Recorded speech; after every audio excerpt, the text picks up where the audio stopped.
Okay, next paragraph में जाइए आपने। तो the Apple orchard and weeping willows stand green and beautiful at our old farms. तो कहे कि अमारा जूना खेतरों त्या एप्पल ऑर्चर्ड एटले के सफरजननी वाड़ी हती, बीजा वीपिंग विलोज नामना वृक्षो पण हता त्या। Where Walt sketched his first animals, ज्यां वॉल्टे एनु पहेलुं प्राणी जोयुं, पहली वार एने कोई प्राणी जोयुं त्या। I recall how Walt and I would snuggle together in bed and hearing the haunting whistle of a locomotive passing in the night. I recall, મને હજુ યાદ આવે છે કે how Walt and I would snuggle together in bed, કે અમે પથારીમાં કઈ રીતે એકબીજા સાથે લપાઈને મસ્તી કરતા એકબીજા સાથે, બે ભાઈ છે તો, and hear the haunting whistle of a locomotive, અને અમે ત્યાંથી એક ટ્રેન પસાર થતી અમારા ઘરની બાજુમાંથી। લોકોમોટિવ એટલે આમ તો વાહન થાય, અહીંયા લોકોમોટિવ એટલે ટ્રેનના સંદર્ભમાં વપરાયું છે। तो क्या है कि लोकोमोटिव એટલે કે ટ્રેન પસાર થતી, એની હોન્ટિંગ વિસલ, ભયાનક વિસલ સંભળાતી અમને, એ સાંભળતા અમને મજા આવતી।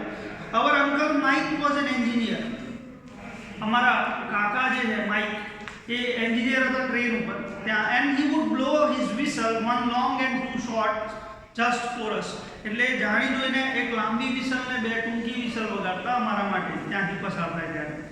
વોલ્ટ નેવર લોસ્ટ હિઝ લવ ફોર ટ્રેન્સ, વોલ્ટનો આ પ્રેમ જે છે ટ્રેનને લઈને નાનપણથી હતો એ ક્યારે ગયો નહોતો। Years later an old fashion train was one of the first attractions at Disneyland, વર્ષો પછી જ્યારે ડિઝનીલેન્ડ બન્યું તો ત્યાં પહેલું જે એટ્રેક્શન મૂકવામાં આવ્યું હતું એ ટ્રેન હતી। નેક્સ્ટ પેરેગ્રાફમાં જાઓ।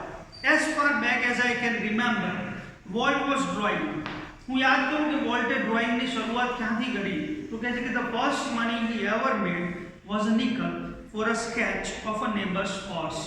તો મને યાદ છે કે એણે એક પાડોશી અમારા હતા એમને એક હોર્સ દોરીને આપેલો, જેના માટે એને નિકલ મળેલા। Nickel is equal to 5 cent coin, 5 સેન્ટનો સિક્કો, 100 સેન્ટ ઇઝ ઇક્વલ ટુ $1, તો 5 સેન્ટનો સિક્કો એને મળેલો એ વખતે।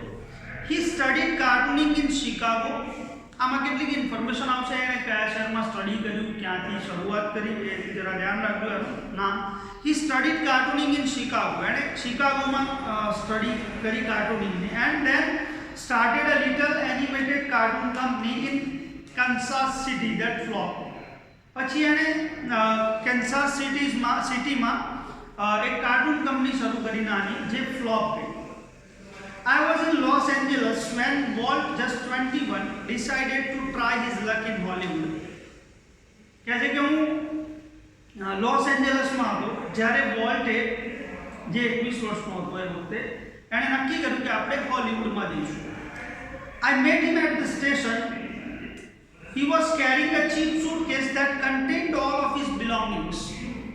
હું એને સ્ટેશને મળ્યો, એના હાથમાં એક સૂટકેસ હતી નાની, જેમાં ચીપ, હલકી કક્ષાની લાગતી, એકદમ સસ્તી લાગતી સૂટકેસ હતી, જેમાં એની બધી બિલોંગિંગ્સ એટલે બધી જીવન જરૂરી વસ્તુઓ મતલબ સમાવેશ થઈ ગયો હતો એનો, એટલું લઈને એ ત્યાં પહોંચ્યો હતો। વી બોરોડ $500 ફ્રોમ એન અંકલ, જે રીતે મેં અગાઉ પણ કહ્યું, કહે છે કે અમે $500 ઉછીના લીધા અમારા અંકલ પાસેથી। And Walt started a cartoon series called Alice in cartoon land, એણે પહેલી સિરીઝ શરૂ કરી જેનું નામ હતું Alice in cartoon land. It was tough going, એ અમારા માટે બહુ જ મુશ્કેલ સમય હતો, કે ફાઇનાન્શિયલી પણ કોઈ પણ વસ્તુની શરૂઆત આમ પણ મુશ્કેલ હોય, નિષ્ફળતાઓ ઘણી મળે છે શરૂઆતના તબક્કે। તમે જોયું એણે પહેલી કંપની શરૂ કરી, એ ફ્લોપ ગઈ, આ પહેલી સિરીઝ શરૂ કરી, એની શું હાલત થાય છે જુઓ। Volt did all the animation, બધું એનિમેશન વોલ્ટે જાતે કર્યું, કોઈ માણસ તો રાખી શકાય એમ નહોતો, પૈસા હતા નહીં। And I crank the old fashion camera, અને કેમેરાનું જે કામ કરવાનું, કેમેરાથી જે ફોટોઝ લેવાના હતા એ બધા મેં જાતે લીધા, એ પણ જૂના જમાનાના કેમેરાથી। The Alice cartoons didn't make much of a splash, પણ આ જે એલિસ કાર્ટૂન્સ જે સિરીઝ બનાવી એણે Alice in cartoon land, it didn't make much of a splash, એણે બહુ ન્યૂઝ કહે છે કે બનાવ્યા નહીં, make much of a splash મતલબ કે didn't make much of a news, મતલબ કે એટલું બધું પ્રખ્યાત કે જાણીતું ના થયું, ના તો કોઈ ચર્ચા કરતું હતું, એનું કોઈ નામ પણ નહોતું લેતું, મતલબ કે બિલકુલ ના ચાલ્યું એવું કહી શકાય। So what started a new series called Oswald the Rabbit, પણ આ વ્યક્તિ હાર માનવા વાળી તો હતી ને, એણે નવી સિરીઝ શરૂ કરી જેનું નામ આપ્યું Oswald the Rabbit। Oswald did better, Oswald સારી ચાલી, But when Walt went to our New York distributor for more money, he ran into trouble. તો સિરીઝ તો સારી ચાલી, પણ જ્યારે વોલ્ટ કહે છે કે ન્યુયોર્ક ગયો ડિસ્ટ્રીબ્યુટરને મળવા, ડિસ્ટ્રીબ્યુટર તમને ખ્યાલ હોય તો આમાં પ્રોડ્યુસર, ડાયરેક્ટર, ડિસ્ટ્રીબ્યુટર ઘણા બધા સંકળાયેલા હોય છે ઇન્ડસ્ટ્રીમાં. પ્રોડ્યુસર હોય જે પૈસા રોકે છે, ડિરેક્ટર હોય જે તમને સમજાવે કે કઈ રીતે કામ કરવાનું છે, અને ડિસ્ટ્રીબ્યુટર એટલે કે વેચનાર જે તમે જ્યારે બનાવો છો કશું મૂવીઝ કેવું તો એને પછી એ ખરીદે અને એ વેચે એની રીતે માર્કેટમાં. તો જે ડિસ્ટ્રીબ્યુટર એની પાસેથી ખરીદ્યું હશે એને જ્યારે એની પાસે પૈસા માંગવા ગયો તો કહે છે કે પછી મુશ્કેલી ઊભી થઈ. What kind of a deal did you make kid? I asked. મેં એને પૂછ્યું કે ભાઈ શું ડીલ કરીને આવ્યો ડિસ્ટ્રીબ્યુટર સાથે? શું જવાબ આપે? We haven't got a deal, Walt admitted. Walt કહે છે કે આપણને કોઈ ડીલ મળી નથી. The distributor copyrighted Oswald and he is taking over the series himself. કહે છે કે ડિસ્ટ્રીબ્યુટરે જાતે ઓસ્વાલ્ડના કોપીરાઇટ લઈ લીધા છે પોતાના નામે. એ વખતે તમે જ્યારે શરૂઆત કરતા હોય ત્યારે સામેવાળાની બધી શરતો માની લેતા હોય, ભરોસો પણ મૂકવો પડે એના ઉપર. તો અહીંયા એના ભરોસાનો દુરુપયોગ થયો. પહેલાં એ વોલ્ટના કોપીરાઇટ પોતાના નામે કરાવી લીધા અને સિરીઝ જાતે ચલાવવાનું શરૂ કર્યું. રાઈટ.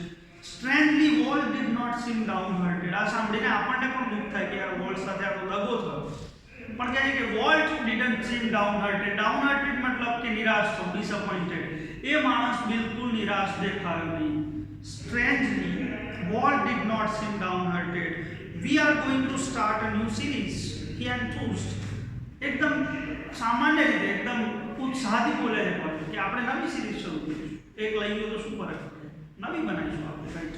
તો આ પાવર પણ આ એટીટ્યુડ પણ હોવો જોઈએ. આપણે જનરલી સામાન્ય માણસો તમે કેવું તો તરત આપણને એમ થાય કે યાર આ શું થયું, તો માંડ તો શું સારું થયું, એમાં પણ દગો થયો. It's about a mouse. એ કહે છે કે આપણે નવી સિરીઝ શરૂ કરીશું and this time we will own the mouse. અને જો એવું નહીં કે નવું કામ કરવું એટલે પાછું કર્યું તો એ જ રીતે ફરીથી કરવું, ના. ભૂલોમાંથી શીખવાનું. જે ભૂલ લાસ્ટ ટાઈમ કરી હતી આ વખતે નહીં કરીએ કે આપણે.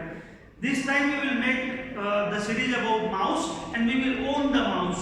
આપણે માઉસ ખરીદીશું. ઇટ મીન્સ કે માઉસ ખરીદવાની વાત નથી. ઇટ મીન્સ કે આપણા બધા જ રાઈટ આ વખતે આપણી પાસે રાખીશું. કારણ કે શું શીખ્યો આમાંથી તમે જુઓ, એણે જોયું કે પેલા એ ચોરી લીધું એનો મતલબ એ થયો કે આપણા કામમાં કંઈક તો દમ છે, આપણું કામ પાવરફુલ છે, કશું કે એક્સ્ટ્રાઓર્ડિનરી છે તો ચોર્યું ને એણે. આપણે બીજું એક્સ્ટ્રાઓર્ડિનરી બનાવીશું. હવે કોઈને નહીં આવે, હવે જાતે જ આપણે એ કામ કરીશું. રાઈટ. તો આ રીતે એણે સિરીઝ શરૂ કરી. The rest is a history. બાકી તો ઇતિહાસ તમે જાણો છો. માઉસ તો કોણ નથી જાણતું મિકી માઉસ વિશે. રાઈટ.